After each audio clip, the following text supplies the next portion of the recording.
All right, so my name's Chris Burtch. I'm the head football coach and coordinator at Liberty High School. I was a head track coach for 14 years. I love track. I don't think there's many things about track that don't help you later in life. So that's one of my passions about it. So we're going to start off, as I think you're supposed to do in the classroom. I haven't been in the classroom in 14 years either, so I appreciate y'all's fight and grind every day. But I know that you're kind of supposed to figure out where your class is at the beginning of trying to teach them something. So how many of you guys have some knowledge about throwing discus? Just a little bit. Okay. How many of you guys have coached it before? All right, about half. How many of you guys threw discus or in middle school or high school? Okay, all right. So if you've coached it already, how many of you, I know it'll be 7th grade boys and girls and 8th grade boys and girls.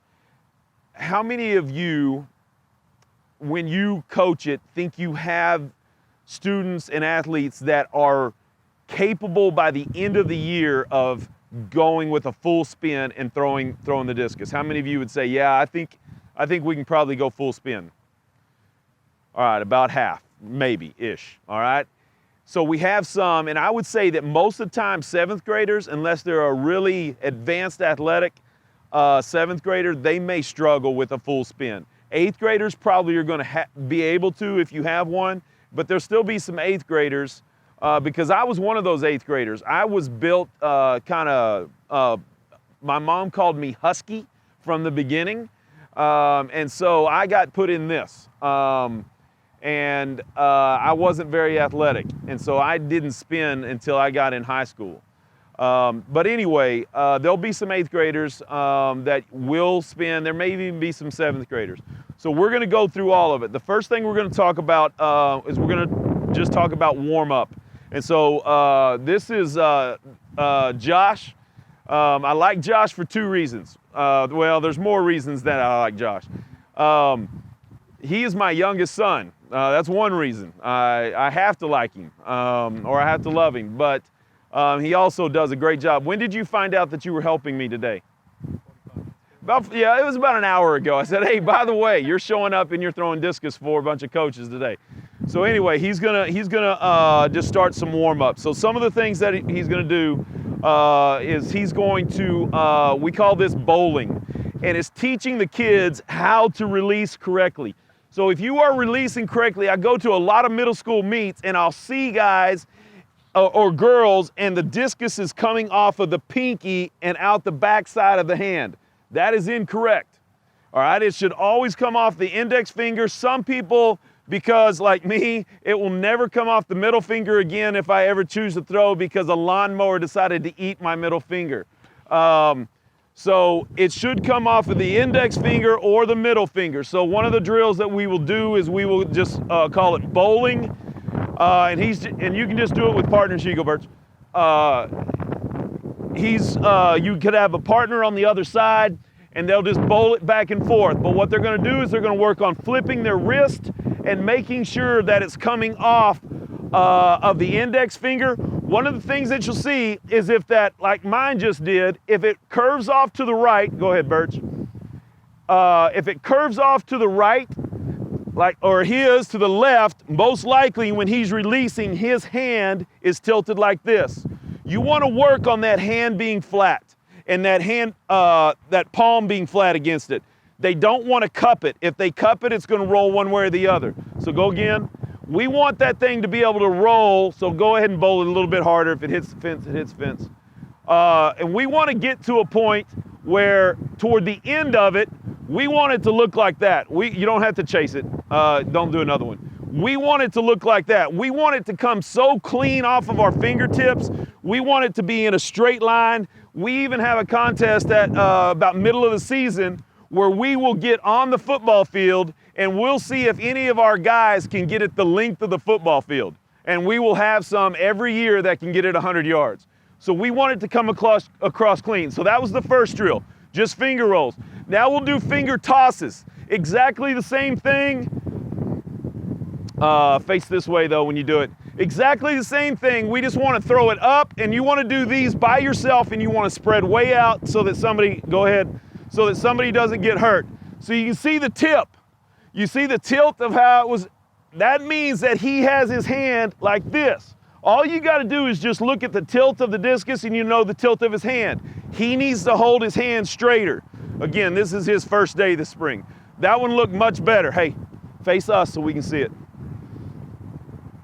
So this is another drill. Obviously, he's going to throw it pretty high. That one was excellent. Don't hit the concrete. That one was excellent on the release out of his hand. That's how we want it looking. When they start, it only needs to be, you know, just a nice, easy toss. Now back, go that way. Far. We want to get to a point, though, that he comes back. That's good. And we want to really release it. Go ahead.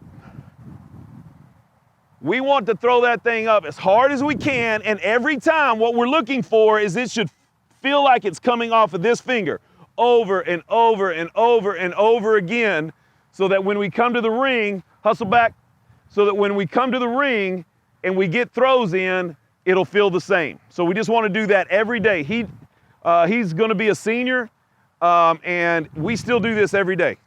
We still do finger rolls every day, and we do tosses every day. So the next thing that he'll do is he'll just do the 5-yard throws or so. So he'll come up here, and now he's actually going to try to release it. Obviously, they don't even have the standards yet for this. You need to make sure your net's up for safety, and have everybody behind it. What the kid is going to want to do is they're going to want to hang on the net like this. Don't let them hang on the net. It's not, back them off from the net, because that discus will push that net and bust them in the face. So nice, easy throws, and we want it to come off. Come on, quickly. We want it to come off a little bit harder, not much. Nice and smooth and easy, and we want it to feel just like those finger rolls, those tosses. We want it to be about the same thing. So we warm up like this every day. And to be honest with you, this is something that I think you can teach your kids. And if you're the shot put and the discus coach, this is a great way to start your discus with a warm up. I know that some basketball coaches and volleyball coaches and football coaches have pre-practice. This is pre-practice. Go out there. I need you to get 30 finger rolls, or bowling. We call it bowling. We call it finger rolls. You need to get 30 tosses, and then you need to get 30 throws. Well, that's going to take them a little bit of time. You can do that on a Monday, and maybe you're running out of time on Tuesday, but this is a great pre-practice. All right, so any questions about any of that so far? I know I'm going fast. Anything? Okay, so by the time, and the other thing is, when you probably told me 2 reasons I tell him to hustle. One, because he's my son. The other, because we want them sweating. By the time they get back in the ring, we're going to run. When he goes to pick things up, we don't walk. We're going to run to them. One, it builds self-discipline. But the other thing is, we want them sweating when they get back in the ring. All right, so we really want their body temperature up. So we did finger rolls, we did releases. Now we're going to do front throws with a little bit more power. So one of the things that we want to work on front throws, sorry, can you come this way? Is we want to make sure, and this may be the biggest thing you can teach your shot putters or your discus guys, is we want to make sure that our feet are right. And I think this is probably true with every sport. I don't care what it is. I don't think you can do things right as an offensive lineman or as a basketball player if your foundation is not right. It's the exact same thing for shot and discus. If his feet aren't right, nothing else is going to come. So the thing that we want to do when he throws, act like you're about to throw. Get to 530, please. Get to 530. We want to make sure that the feet are not lined up, or that this foot, what is called his block foot, and we'll go over terminology in a minute, is not here, out in front of him. And here's why, and y'all all know this as coaches. If the sector that I'm throwing at, we'll just say that the middle of the sector is that highline pole. If that sector is where I'm wanting to throw, and my toe opens here, where are my hips taking me? Here. So we're leaving so much power in the ring. If our toe is not just a little bit past the point that we want to throw, then we can't get any power. So we want to make sure that our block foot and our toe is past the point. And so and we'll talk about this here in a second, but you may have heard me say, hey, get your foot to 530. And we'll talk about all that in a minute. But we want to make sure, so go ahead and get to 530. Get to 530. We just want to reach back. We want to make sure that that toe's open, and now we want to do throws just like we did a minute ago. So get 3 throws. Good. Get another one. That was pretty good. I'm a good coach. Hey, get that toe. Okay, now one thing that he's doing, because he's much more comfortable, is he's letting his foot rotate. I wouldn't start 7th graders and 8th graders out like that. Just stay like this. Get that foot at 530, get that foot forward, move it forward. There you go. All right, now throw. Yep. All right, last one, and then sprint down there. So again, you can see that if he does everything right, and we'll talk about this in a second, his hips should open to the sector before anything else opens. So now we have that power, that explosion. If you're golf, I know that I'm horrible at golf, but I know that your hips are supposed to open before anything else. Same thing with batting. Those hips have got to open. So same thing with discus and shot. Good. Man, I'm going to quit coaching you. That was pretty good. All right, so do we kind of understand all this is just what I would do for warm-up, or maybe what I would even do for the first 2 weeks or 3 weeks of the season with 7th graders that are completely new to throwing, is I would probably just do this. Maybe even a high school kid that's not used to throwing. So any questions about any of that? Excellent. All right, so those are front throws. So now let's talk about taking a 7th grader to a meet and saying, okay, this is what it should look like for you when you get to the meet. A couple of things. There's going to be a lot of people that say you have to enter through the back of the ring and exit through the back of the ring. That's not actually the rules. The rule is you can enter anywhere you want, but you do have to exit out the back. All right? But just tell him to do whatever the person says. So when he enters, just act like you're going to front throw. So he can enter anywhere he wants. All right? Now he's going to front throw, and we would probably go ahead and start about, for everybody else, we'd start about 6 inches off the ring. All right? A lot of your kids are going to want to do this. Don't let them. All right? It just is going to build bad habits, because at no point in time in a true discus ring when they get to high school are we going to let them wiggle back and forth for 5 to 10 seconds before they throw. So we're going to open up, and we're just going to turn, make sure those hips are open, that toe's at 530, and then we'll release. Just one like this. Good. Okay. So that's what it should look like if they're new. Any questions about any of that stuff? Tell me what I've skipped over that you're going, well, what about this, or what about this? There's not a bad question. Okay. Great, thank you, and that's really important. So his question, even though he didn't verbalize it, is how do you get the trajectory on it? What do you do with your shoulders? So the one thing that we want to, sorry, I'm going to stretch you out again. The one thing that we probably want to talk about is that there's going to be a lot of kids, and even Josh, as soon as I showed up today, he was going through some things, and he really dipped his shoulder. We don't want to dip that shoulder. What is going to create the trajectory that we throw is really the front arm. And it's not that we, line up like you're about to throw, it's not that we are dipping the back arm like this. We don't want to do that. What we want to do is this right here. This is called your orbit. Wherever this elbow is where this discus is going to go. If he's here, if your kid keeps throwing it right here, it's because he's here the whole time. He's got to get that elbow and pull it through. So we want it about right here. We want to pull that elbow through and let those hips clear first, but we want to pull that through and keep the orbit. If this drops below your waist, you're wrong. If it comes above your chest line, you're probably wrong. It needs to be right in this little sweet area right there. All right? So his front elbow, go ahead. That was a great question, by the way, Coach. Yeah, so go ahead and throw it. All right, watch that front elbow. Good. So you probably saw that it was tucked the whole time and he pulled. So one more time, you'll see that. So watch this orbit. Where this elbow goes is probably going to be the trajectory of the discus.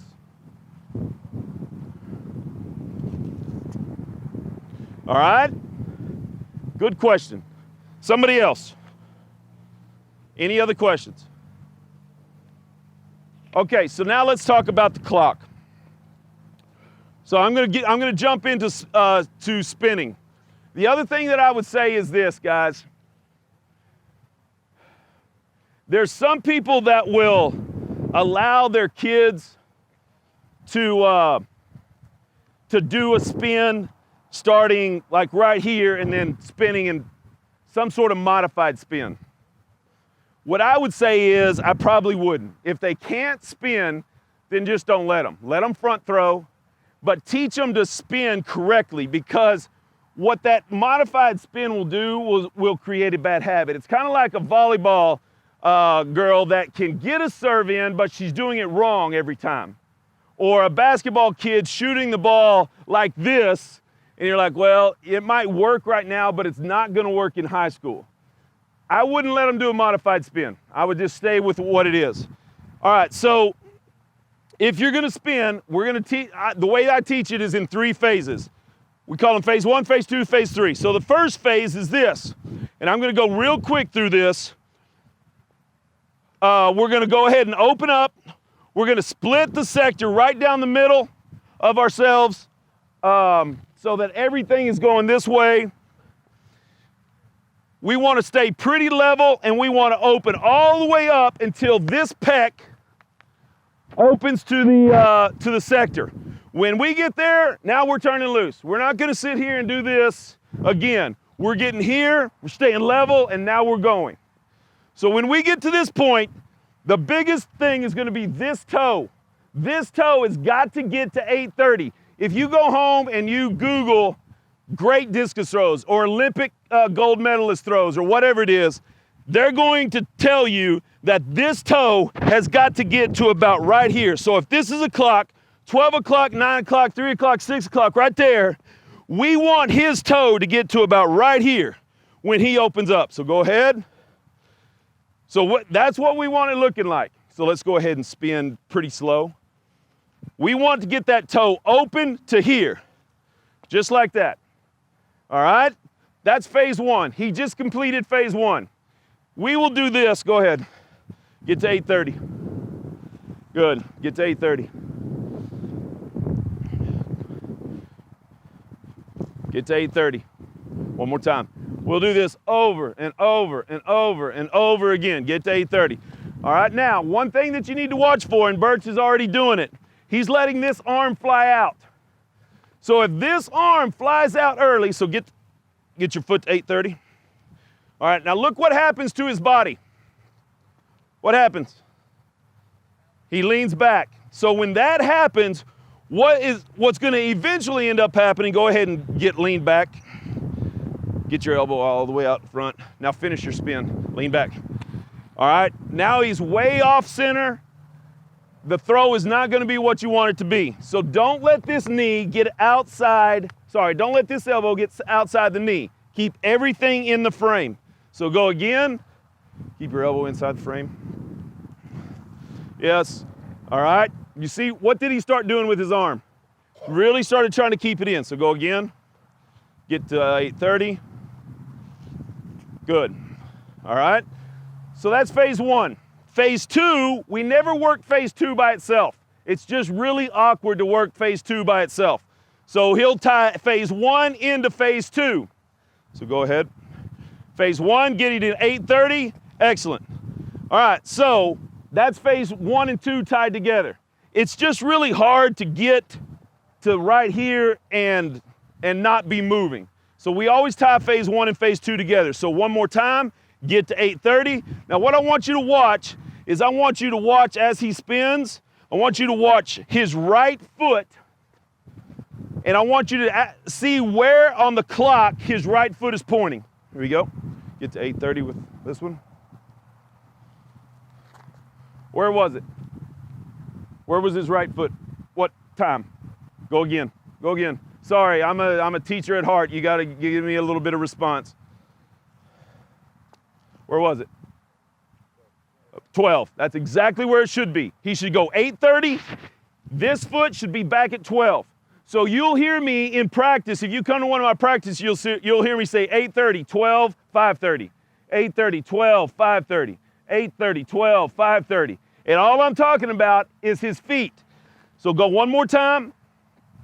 8:30, 12. Good. All right. So now what position is he in? Power throw, front throw. It's what he just warmed up in. Everything's going to go to where we kind of started. All right. So we're at 12. Get that toe up. All right. Now, the one thing that I like about Josh right here is if I drew a backward 7, get back up here. If I drew a backward 7 and not straight down, but across the ring, go again. Go 8:30, 12, please. 8:30, 12. All right, his foot came down a little early. You see that he's on this line. So now when everything turns, go ahead and turn. Where's this toe? At 5:30. That's exactly where we want it. So it's 8:30, 12, and when that foot really reaches, now it's at 5:30 again. All right, so go again, go 8:30, 12, and make sure that that toe opens up to 5:30. So don't throw, but go ahead and open. 8:30, 12, 5:30. Good. Again, he's opening up a little bit, but he's just a little too fast on phase 2. So slow it down, stay in the frame. 8:30, good. Now, if he tried to really let his toe open up, all right, it would be at 5:30. So let's watch it one more time. I know that you're wanting to watch all of it together, but just watch the 8:30 part right quick. And then we're going to go to the 12, and then we're going to go to the 5:30. So watch the 8:30 foot. Good. Now watch the 12 o'clock foot, which is going to be his right. So just keep your eyes on his right foot. No, start over, Burtch. So now we're going to go, just keep your eyes on the right foot. So it should be at 12. Good. All right. So now we're going to go 5:30. So now go ahead and throw. So watch his, pardon? No. So watch his left foot. It should be 8:30, and then the next time it hits, it should be at 5:30. 8:30, 12, 5:30. All right. That's where we want it. We want those hips opened up. All right. So front shoulder, a lot of what's happening with Josh, so go one more time because it's dipping, is because he's out of frame here. Remember us talking about, so he's flying out a little bit, and that's getting really technical. All I would tell you is watch the difference if I tell him slow down just a little bit. So slow down. Better. All right. Again, today's practice 1 of his discus season. So 8:35, 12:30. Let me look at my notes real quick. All right. So if you want to just work the last phase, we do a drill called South African. You can go ahead and throw on this one. So South African, it's kind of you're going to get phase 2 in it a little bit. Start over here. Okay. You're going to get a little bit of phase 2 in it, but it is really working on getting across the ring, making sure that you're at 12 o'clock, and then really working on 5:30 on phase 3. All right, so what did you notice about the flight? If the flight's there, then his arm's there. Go one more time. Am I out of time? 5 minutes. Perfect. Hey, let's slow down a little bit. Stay real level. Don't try to overthrow. Better. All right, so the wobble. You'll see a lot of kids with wobble. What that probably tells you is which finger did it come off of? Came off the middle finger. All right, just make sure that that hand is up just a little bit where that index finger's over the edge. Last one of South African. So watch him get to 530, hopefully. Okay, did anybody look at the left foot right there, and could you see anybody see the distance between his feet? Anybody notice it? That's right, it was very short. And so what happened as he was moving is he went here. I don't even think I can do all this. Anyway, he ended up, yeah, hurry up! You're not tired yet, are you? Yeah, he did have it. He just got through with his weight workout, so you'll live. Okay, so do South African, but don't throw, and kind of stop right before you hit the end of phase 3. And Josh had a problem with this last year. He didn't do that. All right? Your foot on that last throw, give me your foot, was right here. His foot was right there. I don't care how strong you are, you got no power when you're doing this. It's got to be here so that those hips can explode, open, and your hips face the sector. All right? All right, so now, I'm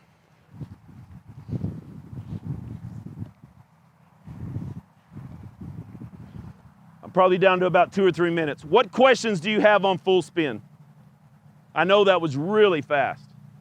I apologize for being really fast. That's as far as I could get, though. Any questions on full spin? I would say here are the big deals. Big deal is slow them down at the beginning.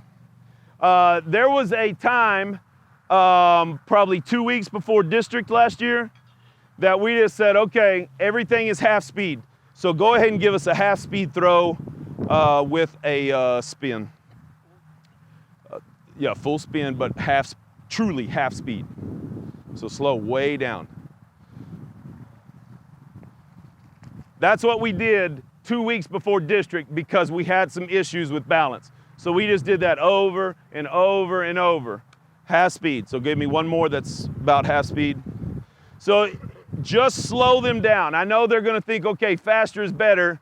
Faster is not necessarily always better. All right, now your third step was right here again. So reach just a little bit.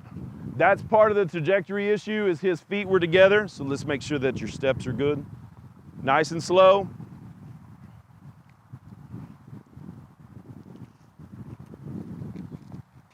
All right, so great teaching moment. Stop. Great teaching moment. He should know these answers. Why did the discus go over there, Josh?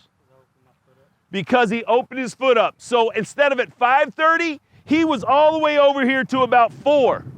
Well, now where are my hips going to open? Right where he threw. If they keep throwing to this sector, this part of the sector, it's because I guarantee you their block foot is at 7 o'clock if they throw right there. If they're throwing straight down the middle, then they're probably at 6 o'clock. If they keep going over here, we had a girl that made it to regionals, made the finals at regionals last year. Same deal with her. She kept throwing over here and kept throwing over here, and we worked and worked and worked all year because she would over-rotate, and that last step was all the way over here at 4 o'clock, sometimes even at 3:30. Make sure that you're at 5:30, and that fixes all that other stuff.